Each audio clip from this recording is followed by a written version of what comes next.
Hello friends, welcome back to my channel. আমি চাঁদনি আবার তোমাদের সামনে এসেছি একটা নতুন ব্লগ নিয়ে। লাস্ট ব্লগটা যেখান থেকে শেষ করেছিলাম ওখান থেকেই আমরা এখন স্টেশন থেকে বেরিয়ে যাচ্ছি। ওই দিকটাতে স্টেশন রয়েছে, ওই দিকে অনেকটা দূরে স্টেশন রয়েছে। এখন জাস্ট আমরা স্টেশন থেকে বেরিয়ে যাচ্ছি। তো আমরা এখন যাব কাটরা বৈষ্ণব দেবী মাকে দর্শন করতে। সবাই আমরা একটা ছোট ট্রাভেলারে বসে গেছি। হয়তো আর বলার অপেক্ষাই রাখে না আমরা কি ট্যুর করতে এসেছি। সো আমরা এসেছি জম্মু কাশ্মীর সাথে পাঞ্জাব অ্যান্ড মা বৈষ্ণব দেবী কাটরা ট্যুর করতে। তো এই ট্যুরের জন্য আমাদের হাওড়া থেকে ট্রেন ছিল। হাওড়া থেকে আমরা হিমগিরি এক্সপ্রেসে করে জম্মু তাওয়াই স্টেশনে নেমেছি। এই দেখো আমাদের দুটো বাস ছিল, মানে দুটো ট্রাভেলার ছিল। একটা ট্রাভেলারে আমরা এতজন যাত্রী উঠেছিলাম, আরও একটা ট্রাভেলার ছিল যেটা আমাদের পেছনে ছিল। তো আমরা সবাই মিলে খুব আনন্দ করতে করতে কাটরার উদ্দেশ্যে যাচ্ছি, কারণ দুদিন আমরা ট্রেনে বসে জাস্ট পাগল হয়ে গেছিলাম। অ্যান্ড এক তো অপেক্ষাতে ছিলাম যে কখন যাব ওই অপেক্ষা ছিল। আর তার সাথে তো মানে দুদিনের ধকল যাকে বলে, ওইখান থেকে বেরিয়ে আসতে পেরেছি, তার জন্য আমরা ভীষণ খুশি। আমাদের কাটরা যেতে মোটামুটি 3.5 ঘন্টা সময় লেগে গেছে। দেখতেই পাচ্ছ অলরেডি সন্ধ্যা হয়ে গেছে। কারণ আমাদের ট্রেনটা যেহেতু, তোমরা তো আগের দিনকেই তোমাদের বললাম আমাদের ট্রেনটা খুব লেট করেছিল। 1:30টায় মানে নামানোর কথা ছিল স্টেশনে, আমাদের নামিয়েছে হচ্ছে প্রায় 4:30 পৌনে 5টায়। তো ওখান থেকে ওই স্টেশন থেকে নেমে কিছু দূর গিয়ে যেখানে আমাদের গাড়ি দাঁড়িয়েছিল সেখানেই আমরা সিমগুলো সব চেঞ্জ করে নিয়েছিলাম। কারণ তোমরা তো সবাই হয়তো জানো যে আমাদের কলকাতার সিম বা বাইরের সিম এই কাশ্মীর টেরিটরিতে চলে না। তো সেজন্য এখানে আমাদের আলাদা করে সিম নিতে হয়। তো এই সিম টিমগুলো চেঞ্জ করতে করতে আমাদের আরও কিছুক্ষণ দেরি হয়ে গেছে। অ্যান্ড তারপরে আমরা টুকটাক কিছু স্ন্যাক্স কিনে নিয়েছিলাম, ওই একটু চিপস বাগেরা, একটু সফট ড্রিঙ্কস কিনে নিয়ে আমরা উঠে পড়েছিলাম কাটরার হোটেলের উদ্দেশ্যে। তো এখানে আজকে রাত্রিটা আমরা স্টে করব। অ্যান্ড দেন কালকে সকালবেলা আমরা মা বৈষ্ণব দেবীর পুজো দিতে যাব। সাথে আমরা আরও একটা ঠাকুরের দর্শন করে তারপরে কাল রাত্রিটুকুও এখানে স্টে করে নেক্সট ডে ভোরবেলায় মানে সকাল সকাল আমরা বেরিয়ে পড়বো কাশ্মীরের উদ্দেশ্যে। তার মানে কাটরাতে আমাদের 2 রাত স্টে। যে আজকে হচ্ছে আমাদের প্রথম দিন যাত্রা করার সময় সিমটা পেয়ে সাথে সাথে বাড়িতে ফোন করে ফেললাম। বন্ধু বান্ধব যারা অপেক্ষায় ছিল যে আমরা সেফলি পৌঁছাচ্ছি কিনা খোঁজ খবর নিচ্ছিল, তাদেরকে ফোন করে জানালাম যে আমরা একদম ঠিকঠাক মতন পৌঁছে গেছি, আমাদের ট্রেন এতটা সময় লেট করেছে অ্যান্ড আমরা এখন হোটেলের উদ্দেশ্যে যাচ্ি। তো জম্মু কাশ্মীর ট্যুরের জন্য আমাদের মোটামুটি সময় নিয়েছিলাম। আমরা 15 দিনের একটা ট্যুর নিয়েছিলাম অ্যাকচুয়ালি।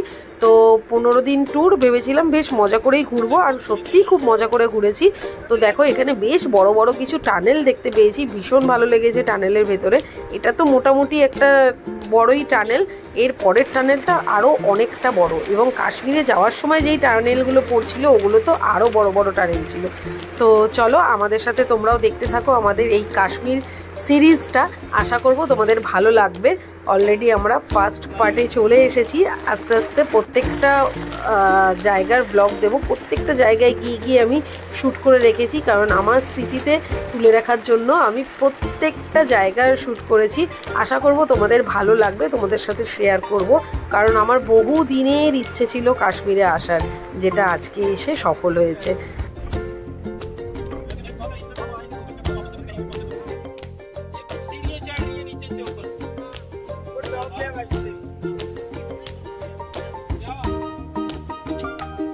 ওই যে বৈষ্ণবমাতা মন্দির দেখতে পাওয়া যাচ্ছে, দেখতে পাচ্ছ তো তোমরা? ওই যে পাহাড়ের ওপরে লাইট দিয়ে ঘেরা, ওটাই।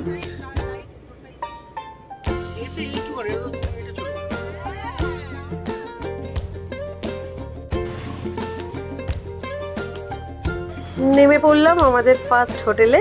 তো দেখো এটাই ছিল আমাদের ফার্স্ট হোটেল। এক এক করে ওরা আমাদের লাগেজগুলো নামিয়ে দিচ্ছে, অ্যান্ড আমরা সবাই এখানে দাঁড়িয়ে রয়েছি। এবার আমাদের হোটেলে ঢুকে ফ্রেশন আপ হওয়ার পালা।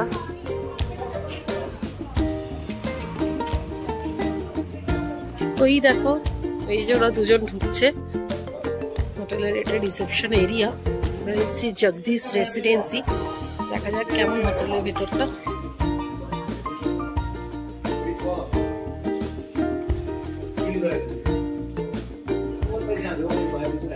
ঠান্ডা লাগছে বাবাই? পুরো রাস্তাটা ঘুমিয়ে ঘুমিয়ে এসেছে। ক্লান্ত পুরোপুরি।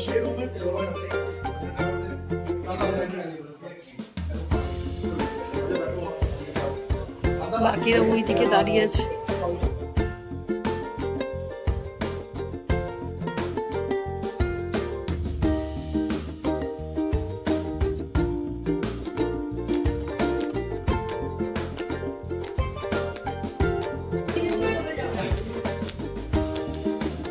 এই হচ্ছে আমাদের রুম 205 নম্বর।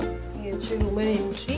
রুম থেকে এন্ট্রি করেই এই যে একটা ওয়াশরুম রয়েছে, এদিকে একটা বেড সাইড, ছোট্ট মতন জল খাওয়ার ব্যবস্থা করেছে। এখানে দুটো চেয়ার দিয়ে দিয়েছে, একটা টি টেবিল মতন রেখেছে, একটা ফোন আছে, এটা দিয়ে তো অবশ্যই অর্ডার করার জন্য।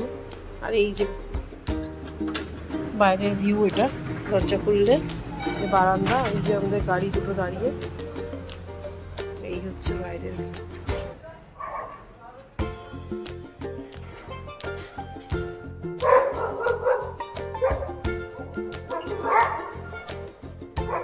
তো স্নান করে পুরো ফ্রেশ হয়ে নিয়েছি। শুধু মাথাটায় ভালো করে শ্যাম্পু করিনি, সামনেটুকু মাথাটা ভালো করে শ্যাম্পু করে ধুয়ে নিয়েছি, কারণ কালকে সকালবেলা আবার শ্যাম্পু করতে লাগবে। কালকে ভোর 4টে নাগাদ বেরোনোর প্ল্যান রয়েছে আমাদের, আর মা বৈষ্ণব দেবী। দেখো এই যে আমার ছেলে, ওকেও স্নান টান করিয়ে দিয়েছি পুরোপুরি। ওকে তো পুরো ভালো করে শ্যাম্পু দিয়ে স্নান করিয়ে দিয়েছি, একদম সাবান টাবান দিয়ে। কালকে সকালে উঠে জাস্ট একটু গা হাত পাগুলো মুছে দেবো, ব্যাস চলে যাবে। আর এখানে আমাদের স্ন্যাক্স ছিল, ওই যে ওটা করে চা ছিল, যেহেতু অনেকটা ছোট কাপ, সেজন্য আমি 2টো কাপ নিয়ে নিয়েছি আমার জন্য। আর এখানে কিছু স্ন্যাক্স ছিল যেগুলো খাচ্ছি। আর হাতে তোমরা দেখতেই পাচ্ছ এই যে মুড়ির প্যাকেটটা রয়েছে আমার, তো আমি মুড়ি দিয়েই খাচ্ছিলাম। তো এই যে এখানে আমার ছেলেকে এখন আমি খাওয়াবো। আর এইদিকে দেখো লাগেজ পুরো খোলা, এইদিকে একটা লাগেজ হাত খোলা হয়ে রয়েছে। আর এই যে এখানে স্নান টান করার জন্য আমার মনে হচ্ছে পুরোপুরি শুকিয়ে যাবে, আশা করা যায়। আর হচ্ছে অরিজিৎ নেই এখানে, দেখো পুরো মেসি হয়ে রয়েছে পুরো জায়গাটা, কারণ অরিজিৎ গেছে একটুখানি বাইরে মার্কেট এরিয়াতে। বললাম একটু ঘুরে আসো, বললাম যাও ঘুরে আসো। আমি একটু ফ্রেশ হয়ে এখন নাইটিটা পরেছি, কিন্তু নাইটিটা বেশিক্ষণ পরে থাকতে পারবো না, নিচে যেতে হবে, নিচে গিয়ে খেতে হবে ওদের সাথে। তো আপাতত একটু রিল্যাক্স ফিল করার জন্য পরে নিলাম, আবার এসে রাত্রেবেলা পরবো। তো চলো তোমাদের সাথে একটু পরে আবার কথা বলছি, একটুখানি রেস্ট নিই।